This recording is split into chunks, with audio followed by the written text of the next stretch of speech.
It just happened. He showed me a world you could never give me. Don't make a scene, my girlfriend said after ditching me for a rich tourist on our vacation. I obeyed, went home, and vanished. Now she's alone, ghosted by her upgrade, who gave her a fake name and number, screaming into the void I left behind. Hey viewers, before we move on to the video, please make sure to subscribe to the channel and hit the like button if you want to see more stories like this. Thanks. The silence on this private stretch of beach is the loudest thing I've ever heard. It's 5:17 a.m. The sky is bleeding from bruised purple into a soft orange that feels like a mockery.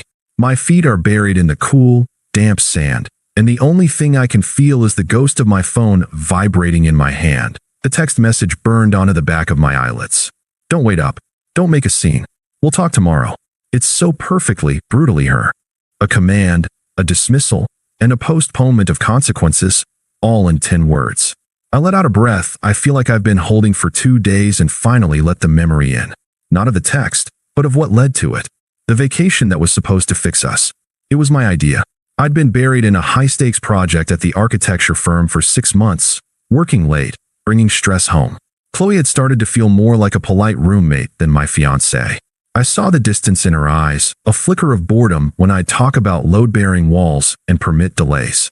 So, I booked the all-inclusive resort in Mexico. A week of sun, sand, and us. No work emails. No distractions. You did this for us, she'd said when I showed her the confirmation, a genuine smile touching her lips for the first time in weeks. She kissed me, and for a moment, it felt like old times. It's perfect, Mark. Thank you. That was 5 days ago. The first 2 were perfect. We swam, we drank overpriced cocktails, we made love with the balcony doors open to the sound of the ocean. I felt the knot in my chest loosening. This was working. Then, on day 3, we met Liam. He was at the swim-up bar, the center of a small orbit of people.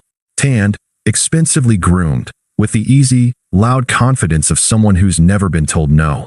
We swam up to order drinks, and he immediately locked onto Chloe. Don't see many women who can wear a plain black one-piece with that much confidence, he said, his voice a smooth, practiced baritone. Refreshing. Chloe, who usually hated cheesy lines, blushed and laughed. Well, thank you. Liam, he said, extending a hand. He didn't even look at me. And you are a vision that just improved this entire resort's Yelp rating. That was his thing. Everything was a commodity, a rating, a transaction. He was in venture capital, which, after 20 minutes, seemed to mean he talked a lot about crypto and his network, and very little about anything tangible. But Chloe was mesmerized. She laughed at his jokes, her hand resting on his tanned forearm as the conversation drifted from the quality of the resort's champagne to his private villa with its own infinity pool. I tried to engage. So, what ventures are you capitalizing on down here? I asked, trying to sound interested, not challenging. Liam finally looked at me, a slow, appraising glance that ended with a slight, dismissive smile. I'm scoping out a potential acquisition. Beautiful place, beautiful people. The opportunities find you if you know how to look. His eyes flicked back to Chloe. The rest of the day was a masterclass in subtle erosion. By the pool, Liam held court, and Chloe was his most attentive student. Liam says he just jet sets to Monaco for the weekend on a friend's yacht. She whispered to me, her eyes wide. Can you imagine? I can't, I said flatly. I've got that project in Schenectady. She sighed, a soft, disappointed sound. It's not about the money, Mark. It's about the energy, the spontaneity. That word, energy. It became her weapon. My energy was heavy. My energy was serious. Liam's energy was magnetic. That night was the resort's white party. The place was thumping with electronic music, and everyone was dressed in flowing, pristine white. Chloe wore a stunning, backless dress she'd bought just for the trip. I told her she looked incredible. She gave me a distracted smile and scanned the crowd until she found him. Liam, in a ridiculously white linen suit, was already pouring champagne for a group of people. He saw her, raised a glass, and she was pulled into his orbit as if by a physical force. I watched from a table, nursing a beer. I watched him whisper in her ear. I watched her throw her head back and laugh, a real, unforced laugh I hadn't heard in months. I watched his hand find the small of her bare back, a possessive, intimate gesture. She didn't flinch. She leaned into it. The slow burn of anger and humiliation finally boiled over. I walked over, the music pounding in my chest. Chloe, I said, my voice tighter than I intended. Can I talk to you for a second? She turned, her eyes slightly glazed from champagne and adoration. What is it, Mark? Over here, I said, gesturing away from the crowd. She rolled her eyes, but followed me a few steps. God, can you just relax? We're on vacation. Don't be so boring. The word hit me like a slap. Boring. The antithesis of everything Liam represented. I'm not being boring, Chloe. I'm being your boyfriend, I said, keeping my voice low. The way he's touching you, this is disrespectful. To me. To us. She looked at me with a mixture of pity and contempt. He's just a fun guy, Mark. He's not heavy like you. He's just alive. She shrugged, a delicate, infuriating motion. Don't be so serious. She turned her back on me and walked over to Liam, who smirked at me over her shoulder before she pulled him onto the dance floor. They moved together, a tangle of limbs and white fabric, her body pressed against his. It wasn't just dancing. It was a performance. For him, for the crowd, and most of all, for me. That was my cue to leave. I went back to our room, the air conditioning humming a cold, lonely tune. I sat on the bed and waited. An hour. 2. The party downstairs faded. The resort grew quiet. I must have dozed off. The buzz of my phone on the nightstand jolted me awake. The screen glowed in the dark room. 3:42 a.m. It was from Chloe. Don't wait up. Don't make a scene. We'll talk tomorrow. I read it once. Then again. The words didn't change. I got up, walked out of the room, and found my way to this empty beach. I left my phone on the bed. I didn't want it with me. Now, as the sun finally crests the horizon, painting the ocean in fiery gold, I feel a strange, cold clarity. The knot in my chest is gone. In its place is a hollow, quiet space. She told me not to make a scene. She has no idea what I'm about to do. The sun was fully above the horizon now, a clean, sharp line between the sea and the sky. The world felt washed, new, and I felt empty, not in a broken way, but in a neutral, functional way, like a room that had been cleared of all its furniture. There was space to move. I walked back to the room, my steps measured in quiet. The resort was stirring, a staff member wiping down loungers, the distant clink of breakfast service, but it felt like I was moving through a different world entirely. The room was as I'd left it, the bed still wrinkled from where I'd slept alone. Chloe's white dress was a discarded puddle on the floor. Her sandals lay kicked off by the balcony door. The evidence of her life, of our life, now looked like clutter. I didn't feel anger. I didn't feel sadness. I felt a profound and simple need to be gone. Methodically, I opened my suitcase and packed. It took less than 10 minutes. I folded my clothes with a robotic precision I didn't know I possessed. Then, I did the same with hers. I zipped her suitcase closed and set it by the door, next to her purse. A neat, contained parcel of a person who no longer existed in my world.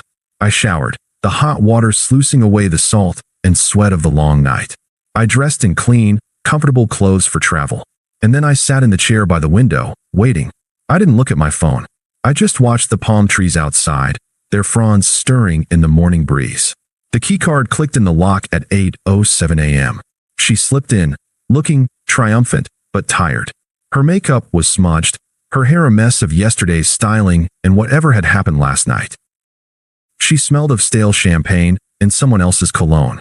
She saw me sitting there, fully dressed, our suitcases by the door, and her smug expression faltered for a second. "You're up early," she said, her voice raspy.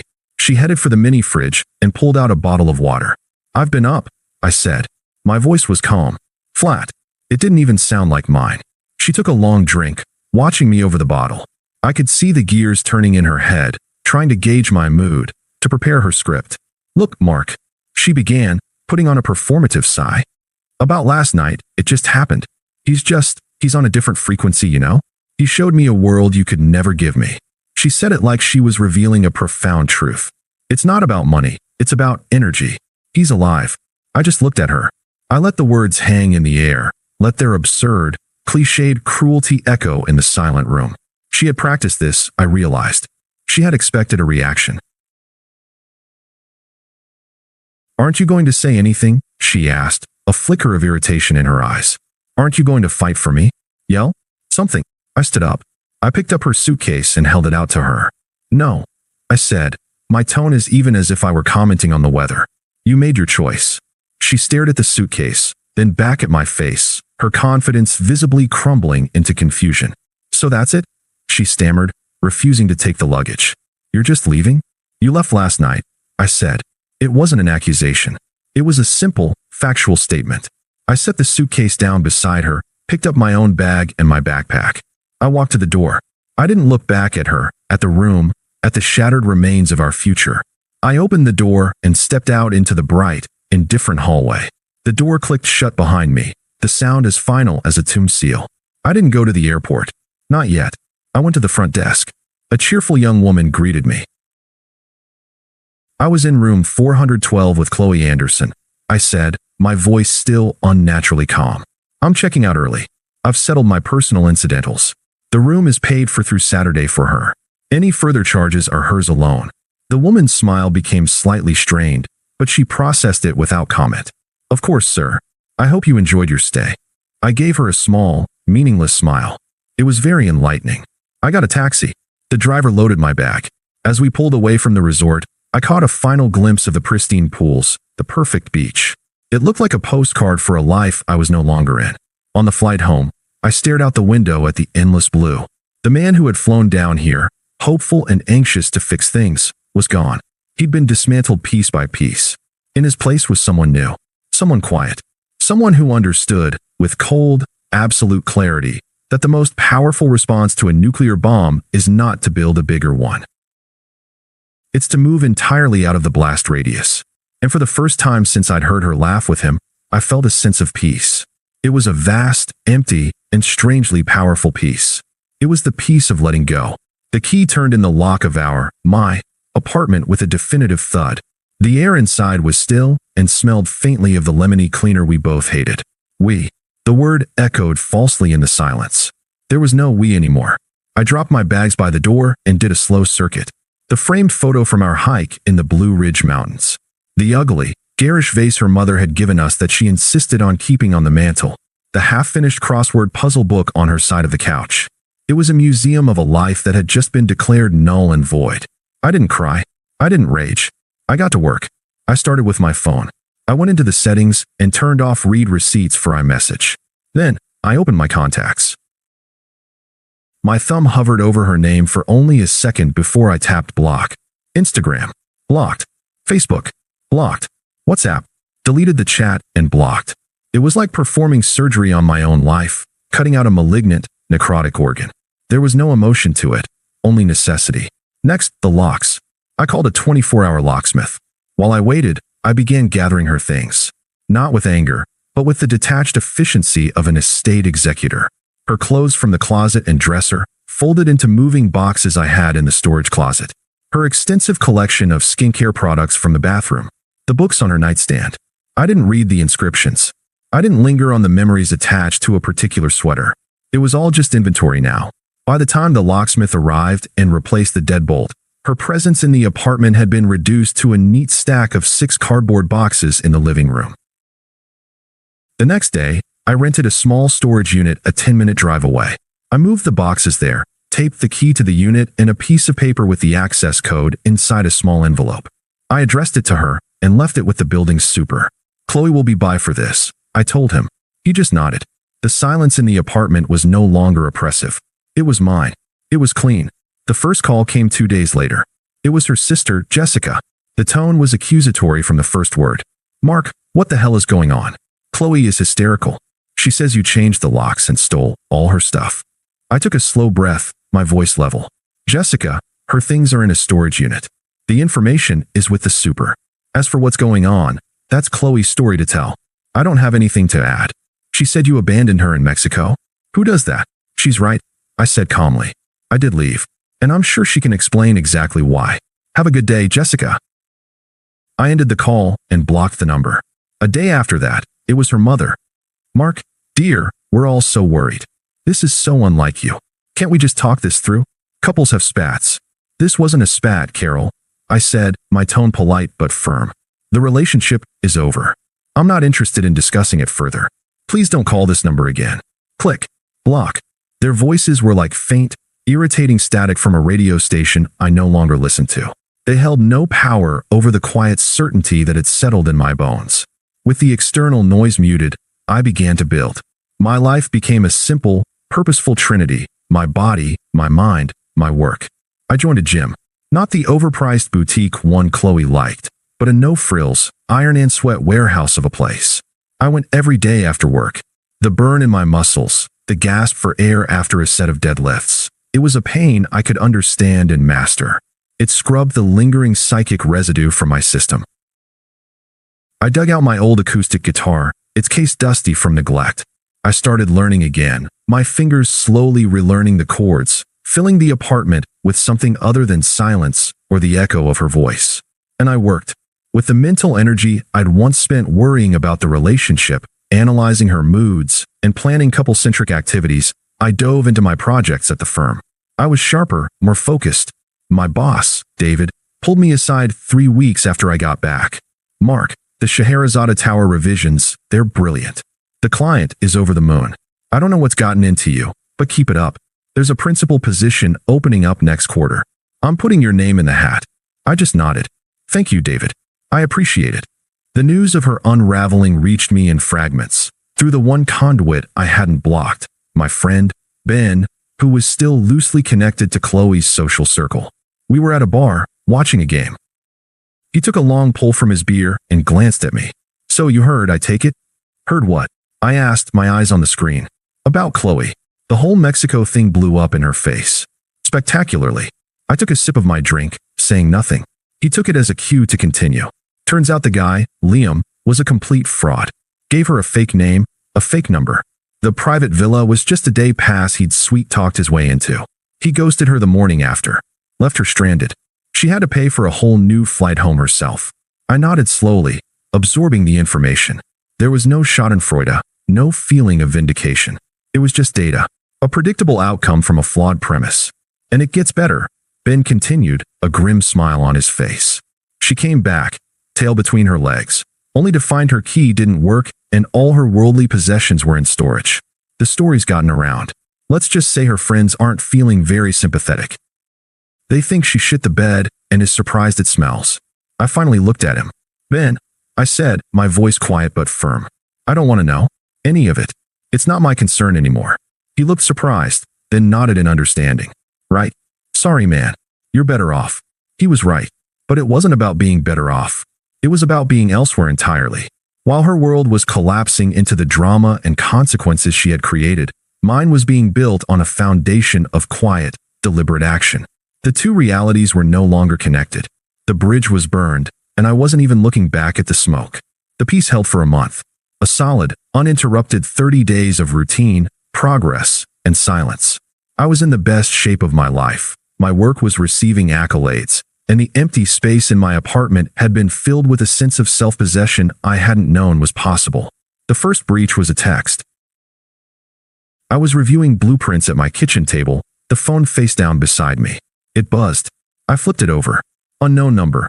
"Mark, it's Chloe. I'm back. We need to talk. I made a huge mistake." I read the words.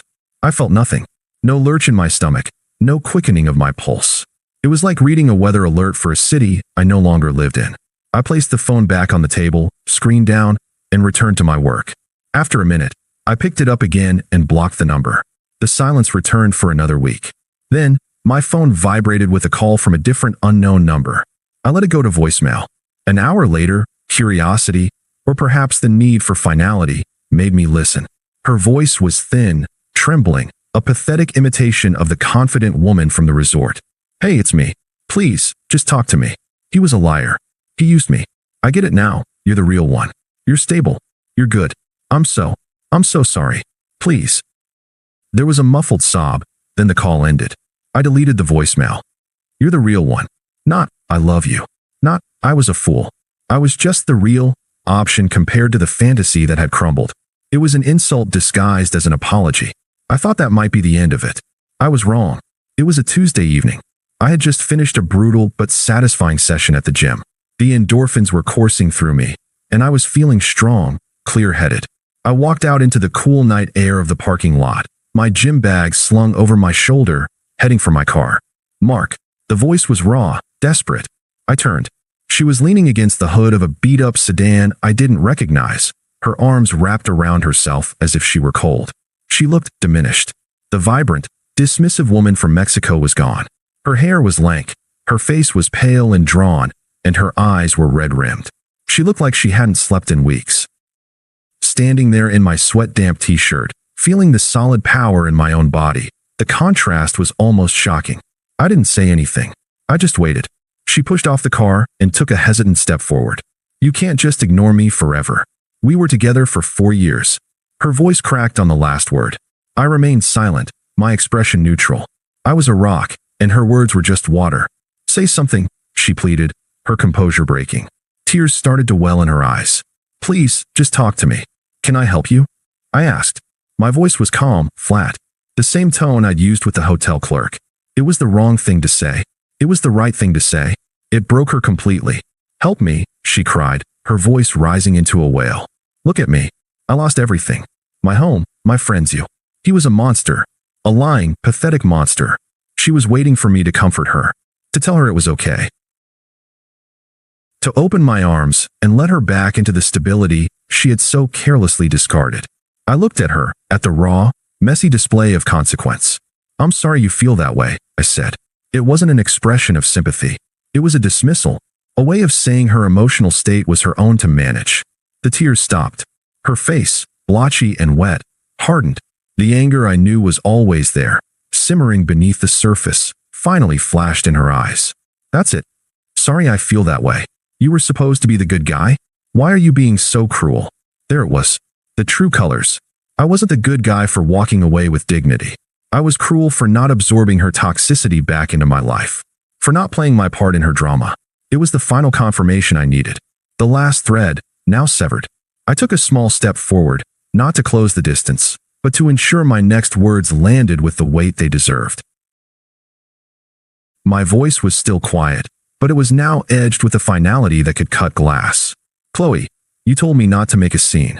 I let the words hang in the air between us, letting her remember the text, the dismissal, the utter contempt of that moment. So I didn't. I simply accepted your decision and moved on. I gestured vaguely in her direction, a motion that encompassed all of her. The tears, the desperation, the drama. "The man you're looking for," I continued, my gaze steady and direct. "The one who would care about this, who would fight for you. Yell, make a scene. You left him in that resort room. I don't know who you are anymore, and frankly, I have no desire to." She stared at me, her mouth slightly agape. The anger had been replaced by a dawning, horrifying understanding. The power she had held, the power of my attention, my love, my pain, was gone. Completely. I was a stranger. "So," she whispered, her voice hollow. "We're done." I gave a small, almost imperceptible shake of my head. I wasn't angry. I was bored. "We've been done," I said, my tone making it clear this was the most obvious fact in the world. "I've moved on. You should try it." I didn't wait for a response. I turned my back on her, unlocked my car, and slid into the driver's seat. I didn't look in the rearview mirror as I started the engine and pulled out of the parking spot. I didn't look back as I drove away, leaving her standing there in the dim glow of the parking lot lights, a small, lonely figure who was now, and would forever be, utterly irrelevant. Thanks for watching. Make sure to subscribe to the channel and hit the like button. What do you think about this story? Share it in the comments.